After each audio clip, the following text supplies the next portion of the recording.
So yeah, why are we here? What are we doing?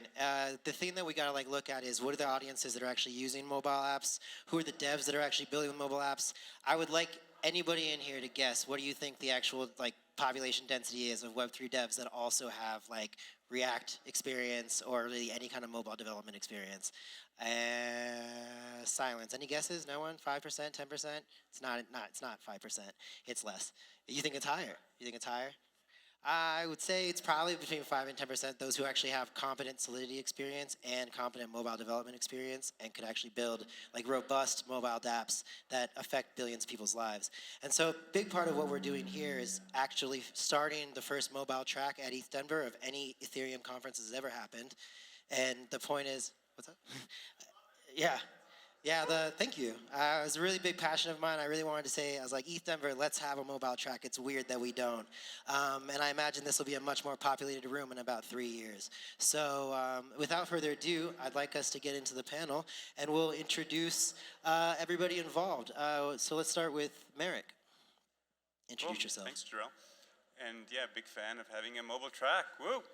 Hey everyone, my name is Marek Koscievsky. I'm one of the co-founders of Celo, which is a mobile-first blockchain. We worked really, really hard to make Celo work extremely well on mobile devices. We have a light client that is extremely efficient that uses EK snarks. And a lot of people in the ecosystem really care about usability and accessibility for mobile devices. And so that is our focus. It's great to be here. Hey everyone, I'm Ashley Taylor. I'm one of the co-founders of Resource. Resource is a platform for businesses to access credit in an alternative kind of stablecoin that they don't actually have to buy to participate. They can just start earning it by providing their products and services. Hey everyone, I'm one of the team at Balance, and Balance is a wallet that is for the iPhone and is very focused on the new opportunity that's afforded to us by Safari iOS extensions. We have a working prototype if you'd like to try it, and it's at balance.io. Hi, my name is Henry. I'm the co-founder of Gane and CEO. Gane is a mobile service, a free mobile service, where users insert their SIM card and start earning Gane tokens that go into their included wallet. Our objective is to get millions of users into the blockchain from the middle and low-income communities in Latin America. That's pretty based. All right, well, thank you guys for joining us here, and thank you and the folks at home for being interested in where crypto goes when it comes to mobile development. I will start off with Marek. You're the only one up here who's actually focusing on a layer 1 that is mobile first and trying to create the ecosystem tools and infrastructure for mobile dApps to exist. I'm just curious, obviously you've been involved in Ethereum for a while. What are the major differences that you see between ecosystem teams that are coming out of Celo and ecosystem teams from a more traditional legacy chains such as Ethereum? And could you give us a couple examples or one example of a team that highlights this difference the best? Sure, yeah. So fun fact, when we first started Celo, we did so after trying to build a decentralized Venmo on top of Ethereum. So we worked really hard to build effectively something that would allow anyone to send stable value really easily to any phone number in the world. And we tried to do that on Ethereum 4 years ago. And as you can imagine, it was quite difficult to do that. And so when we failed, we said, okay, I think let's try building a layer 1 that actually has all of the primitives that you would need in order to build a decentralized Venmo on top of. And so that meant that absolutely we wanted it to be fully EVM compatible, and so we kept that. But we also layered on a few additional features. And the first is a light client that actually works on mobile devices. If you think about Ethereum, it's incredible, but sadly the light client is way too heavyweight to actually realistically use on your mobile device, right? Which is why every wallet today uses Infura or some other trusted RPC node. And so we wanted to create a light client. So we did that. Next up, addresses. As amazing as public key derived addresses are for identity, it's very clear that we can do better, especially as we try to onboard more and more users in the world. And this is a mobile track, and luckily phone numbers are extremely good addresses that, if you look at what's going on in places that use mobile money, people have really kind of flocked to. And so we worked on a decentralized phone verification protocol that makes it really easy to send value to phone numbers. And then finally, we wanted just to make it really easy to actually pay for gas with things that people were sending, and so we added the ability to send or to pay for transactions with any ERC20 token, which means that you can actually pay for gas with stablecoins. And so if you combine all of these things together, then you can actually start building decentralized Venmos. And kind of for your second part of your question, what's a great team that's working on this? Well, we had Denise up here 2 panels ago from Valora. That's an example of one of the companies in this space doing that. Hold your, no, continue, but hold your mic a little closer. Yeah. Well, that's everything. Sorry for that interruption. Another great company, by the way, is Resource Network over here. I was going to get into that. Yeah, Ashley, I have, I met you through ecosystem, stuff in, the whole Web3 space in general. Ashley's actually pretty OG. One of my best friends in this space was introduced to Ethereum by Ashley, years ago. So thank you for my friendship with Cassie Daly. So one of the things I heard from you in Lisbon was, actually, I'd had this idea for Resource for a hot minute, but I didn't have any real chains that were out there that had the usability that allowed me to bring it into reality. So you kind of floated around for a while, working on other people's projects, waiting for the functionality you needed. So if you could speak to that, what was that functionality, and how are you using it? Yeah, so my journey was going out into the world in 2015 with the prototype of Ethereum, and specifically was working with farmers in upstate New York who, if you know about the farming industry, small farming is an industry that's very much challenged right now economically from large government incentives for bigger farms. And so these are people that care and are passionate about farming and the land, but they don't have a lot of extra cash. They don't have a lot of extra time. So it was really interesting to say, well, what could a technology like Ethereum actually do for economic empowerment in a really fundamental way? And what I started to realize is the design and the tokenomics of Ethereum are really prioritizing the acquisition of ETH. And so how are these farmers who already didn't have time to learn about a new financial system, who didn't already have access to capital, how are they going to get ETH to pay for gas fees? So in 2015, I started to sort of see that the evolution of the space was going to take some time to get to the point where the actual end users that I cared about in terms of adoption were going to actually be present. So I think when my co-founder David introduced me to Celo and explained, well, no, there's actually technologies out there that work today. They're easy, they're cheap. Of course, there's still a lot we have to do in the space to ensure that usability and adoption can continue. But for now, Celo is our best choice because it actually has solved the usability problem of today. And I think that will continue to remain a challenging part of our ecosystem, is how do we optimize for the development of the new economic financial system, but continue to make these decisions that allow inclusion and empowerment. Yeah, I mean, realistically, we have to look at the fact that we all bought into and we all perpetuated the idea of banking the unbanked quite a while ago, and then there's the realities of chain constraints that don't actually allow for that community to participate in maybe some of the more expensive legacy chains. However, it sounds like you're also saying that even though Celo is your best option now, there's a lot to be done. If there's suddenly a huge onboarding into Celo ecosystem, the prices and the gas fee could potentially still go up, and it could essentially be in the same position. So it's about being vigilant and seeing how your users are affected. And that kind of lets me segue for Rick, because I find that I'm going to get into the Safari plugin thing later, so we don't need to get into the functionality of how your thing works.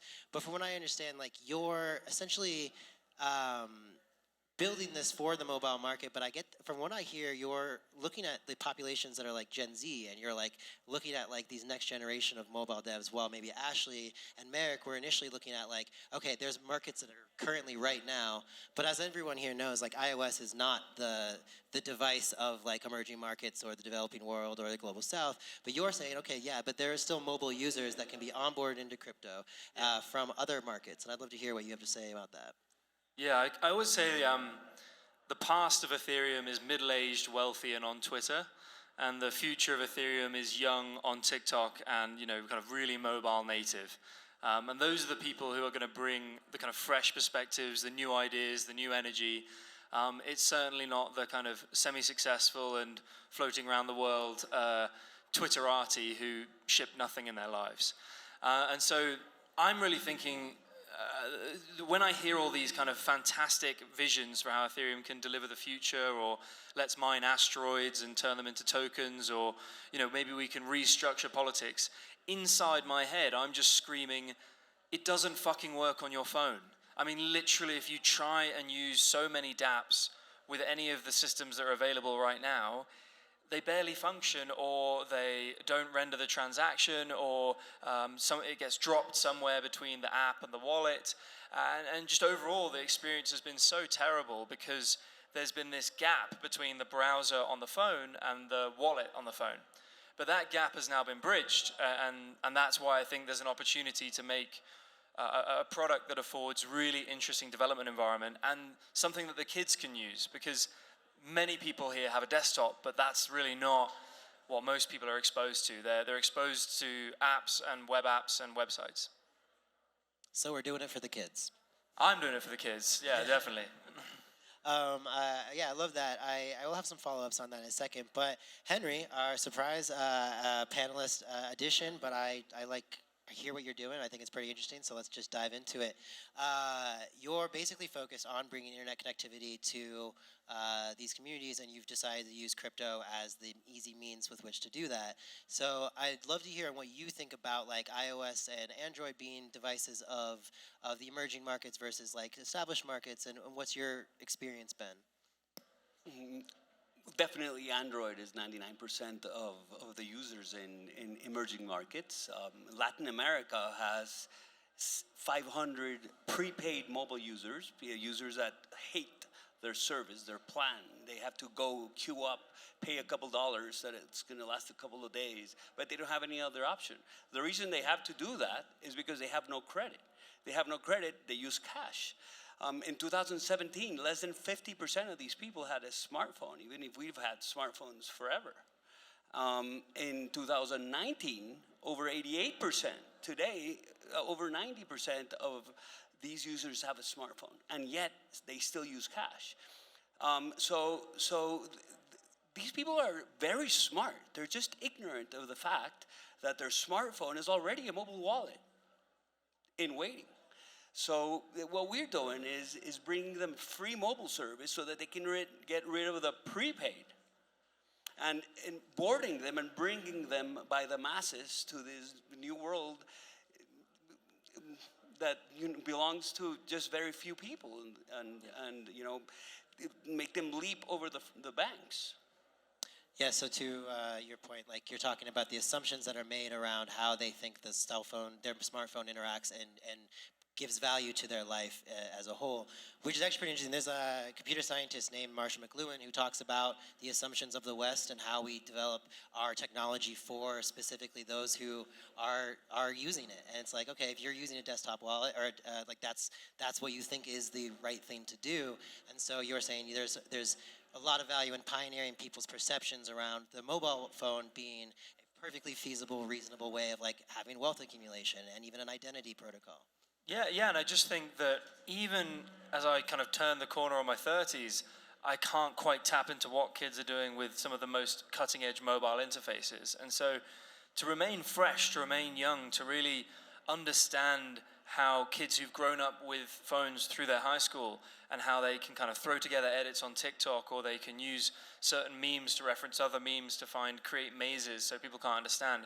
There's just a whole interesting digital world that's occurring inside their minds and inside their social circles that that many of the people at this conference are just simply not party to. And I'm trying to understand it because I think there is the kernel of the excitement of the adventure of joining a DAO or exploring an interface or voting in some kind of new opportunity or creating some new tool. And I guess I'm not sure specifically what will emerge from this set of opportunities, but just that I want people to be able to construct transactions of any complexity with simple interfaces, with the object that they can afford through a subscription in their pocket. I mean, yeah, I think that's a really worthwhile idea. One of the things I think can hold that back is the fact that there are gatekeepers that exist in the mobile world. I mean, realistically speaking, the iOS, if Apple decides Tim Cook wakes up with a bad mood, you guys could have an entirely different product roadmap. So if there's any issues that you've run into with dealing with app stores, I think that it'd be worthwhile to hear about them. That's an open question, by the way. Well, I do think that Apple has not been so familiar with this protocol and the opportunities, right? If you think about Apple, they make objects that give people access to protocols. You wouldn't buy, this black mirror in your pocket if it didn't connect to the internet and didn't give you access to all this interesting information.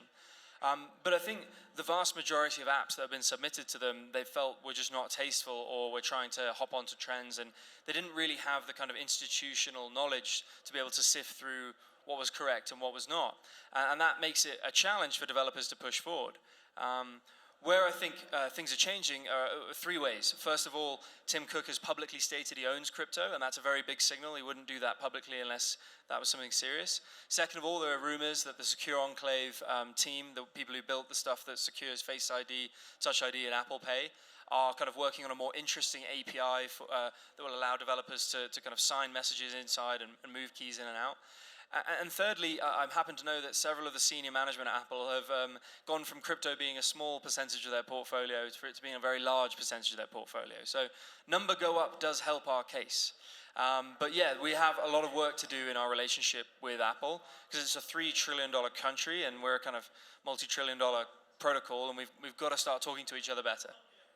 Maybe just to add to that, I think one of the things that we benefit, though, sure, it's a trade-off. There are walled gardens, but we also benefit from features that phones actually provide us, right? So if you're building a mobile wallet or a DApp that's targeting mobile phones, suddenly you have a whole manner of additional things that weren't available to you if you were building for desktop, right?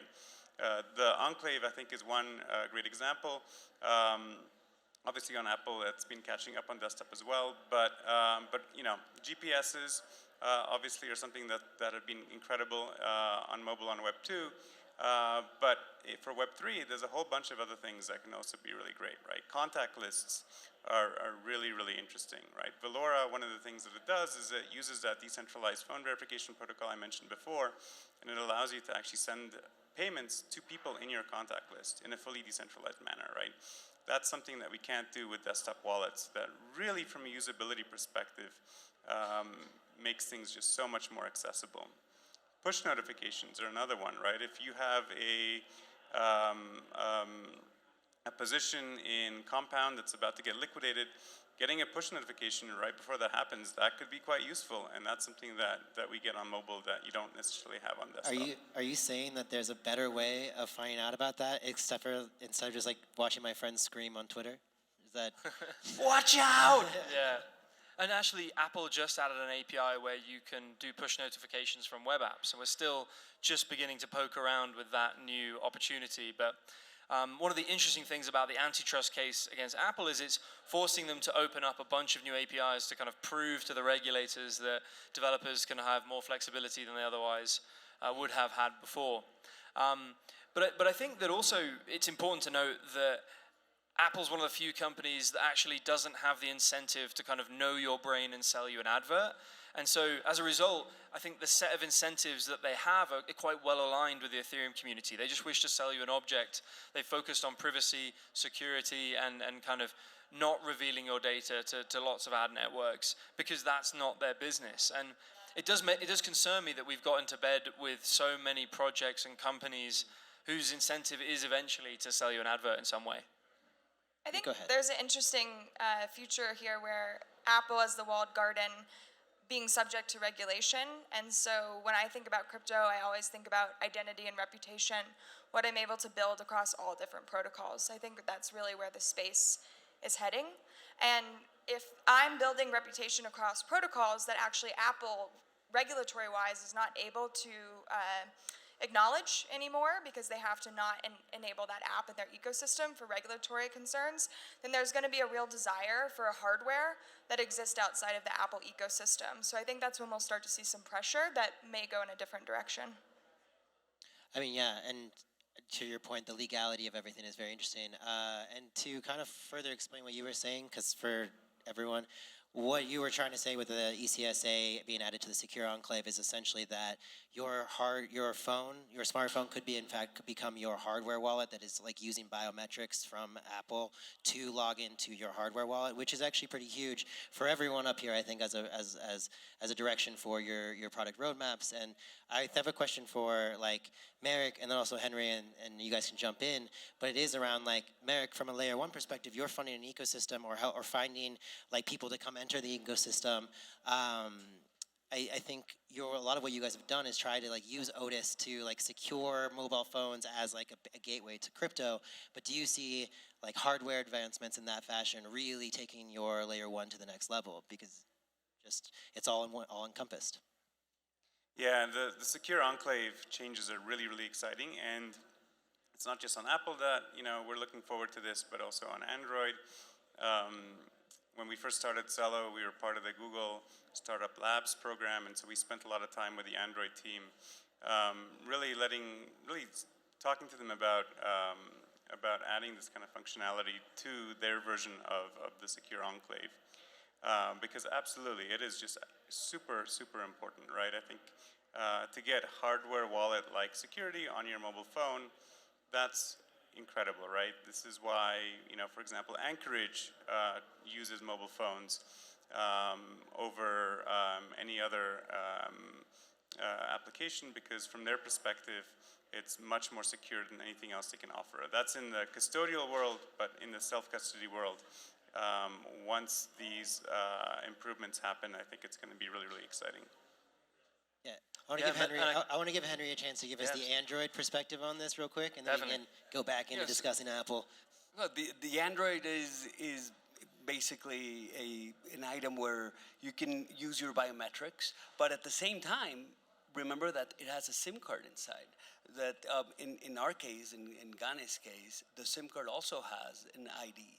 So the combination of the SIM card on our network, plus the biometrics of the Android and the phone number that we give the user is a lot of identity, and it helps our users who are also the ones that receive remittances and make payments with their phone. And it's a very interesting toward the road is also coming with eSIMs. The eSIMs now are just in the top tier phones, but in a couple of years it's going to be in all Android phones. So there's all these points of contact with the same user that will make our job in installing this wallet that instead of giving this huge mnemonic phrase, we can use other points, not only the hardware of the Android. And one thing I wanted to share is if things go the way we think they're going to go, and these applications provide you with the superpowers we hope they do, I think that objects that manage keys become almost as important or as significant as your phone. And this is why, one thing I wanted to share on stage is there are teams and people building new kinds of hardware wallets. Are you shilling on my panel right now? I'm shilling right now this wonderful little object made by a guy in the back there in the orange hat. So everyone and he's building like an iPod Touch of hardware wallets and exploring, new kinds of objects and new kinds of things that can be updated by a phone. Because again, all of our hardware wallets require you to own a desktop in order to use them. So we've got to think about the whole picture, the whole story, not just the software, but also if we do need objects and we do need multi-sigs, what's that going to look like, and how are we going to make those accessible to people? And maybe in the future, your hardware wallet or the thing that stores your keys is almost as important to you as your phone. Yeah, I'm into that. And the other day I saw a demo of a smart card that was like an NFC style debit card that had a private key on it, and you can pay with NFC, and it signs a transaction in the actual card itself. So that's really freaking exciting. Yeah, it's pretty based. Okay, so now, I mean, let's segue that into the fact that we're at a developer conference. I mean, first and foremost, I think the East Denver people would be quite upset if we did not classify this as a developer conference. And so one of the things I walk around, I look out here, I'm here to mentor people and help with a hackathon. There is a very small community that is inside the Venn diagram center of like very talented Solidity dev, very talented mobile developer. So what is it from your teams and from your ecosystems that you see that is being done to actually bring a larger population into that Venn diagram? Because it doesn't really sound like anything you guys are building matters if there's not people that are actively pushing it forward at a fast rate. To me, the drive of the lower price of the transaction, especially that Celo brings, is one of the most important parts of bringing blockchain to the emerging markets for sure. And this drive, even if we're in Ether, it's impossible to transact in ETH. So to me, that drive to lower costs and make speedy transactions. You're saying lower the cost of barrier for a developer to even like interact with the main, like the layer one chain. That's correct. Yeah. Yeah, I have a set of RSS feeds that kind of represent the Ethereum community and the Apple community. And one of the real troubles I have is that many of the kind of bloggers and people who cover Apple that I admire are just absolutely enraged by all of the notions and marketing around Web3. And so we have a huge bridge to kind of cross here in terms of convincing people who are very proficient at mobile development that kind of Ethereum is not a scam, because many of them religiously read these kind of top 10 Apple bloggers and commenters, and many of them just loathe what we're doing because and I quite frankly understand it, because from the outside it is 90% hype and distasteful projects, but once you're a bit deeper down you start to see the germs of some really new things. So no, it is a real challenge, and many times I find myself searching more for people who just have incredible product taste, and then over time trying to chip away at them on the Ethereum side, rather than trying to find people who have a deep understanding of Ethereum and hope that they get better at mobile development, because that doesn't seem to work that way, and I've had a lot of challenges when it's been reversed. Yeah, I agree with that. It's like definitely on us to do the education and community building. And in early days of Ethereum, I mean, it was a white paper, it was vision, there was no utility. And I think sometimes we think that we have all of this utility and that people should just figure it out and come into the space, and we forget that we're still in the days of really building out the ecosystem and continuing to motivate people and share why they should want to join, and not just promote it as like, a way to get rich quick. There's actually really cool things to keep building here, and I think doing more collaborative efforts amongst protocols around this mobile first effort would probably be the best thing that we could do. Sounds like you're also saying that there could potentially be an information wars to see who joins the steering committees of stuff like React and other like mobile code languages, which I think you all should probably try and do. So, I mean, what about you, Marek? Like, where do you find yourself landing on this? Like, a layer one ecosystem obviously attracts a ton of developers because there's just a lot of opportunity. But yeah, what's your experience with who's succeeded the most? Yeah, I think from our perspective, the people who join our ecosystem tend to be people who, one, care about Celo's mission of prosperity for all, and two, want to build for that. And if they're going to build for that, they have to build for mobile, right? I think if you're going to reach every person in the world, the only way to accomplish that is with mobile. And so that's worked pretty well.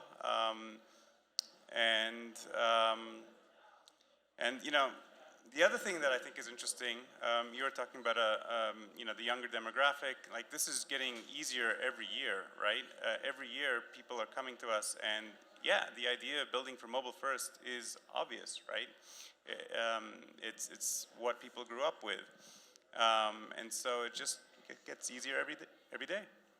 Yeah, I think it's really exciting. Rick, were you going to add something? I was just going to say, one of the things that I struggle with is that when you receive a token, there is no insight given to you from any product out there what powers it that come with it, and you need to kind of piece it together through blogs and Twitter and maybe a Discord channel. But where I see it, and I hope it gets to, is that these tokens feel like they have superpowers, and they arrive in your wallet, and you understand that you can do chat, and you understand that you can vote, and you can understand that you can participate in events that are private to that group, and that it unlocks a kind of new world to you. It should feel like a kind of invitation to go down a new rabbit hole. And right now, I think token-gated links that kind of pop you over to a Discord channel that then eventually link to something else, it's just getting narrower and narrower for the set of people that might be excited by that, or that could actually make it down through those steps. So for me, I hope that the products that we start to illuminate in the next year feel like when you receive this token, and it's a cultural object, that it's an access to a new world. And one thought I like to leave people with is, what token would you never sell? You know, because I think that suggests something that's kind of property, that's something that you care about, that represents you, something that you're obsessed with, and I think something where you're not checking the price of it. So that's how I feel about it. Yeah. Well, I would like to thank all of you for letting us how you feel about it. And I want to just remind everyone, the future of mobile is definitely pretty bright. There's a lot of topics we didn't discuss, areas like social recovery and just a lot of the functionality that's Marek was talking about that do come with mobile communities, mobile hardware devices. I think you should ask them questions afterwards if you'd like. And yeah, thanks for joining us for Mobile DApps are built different.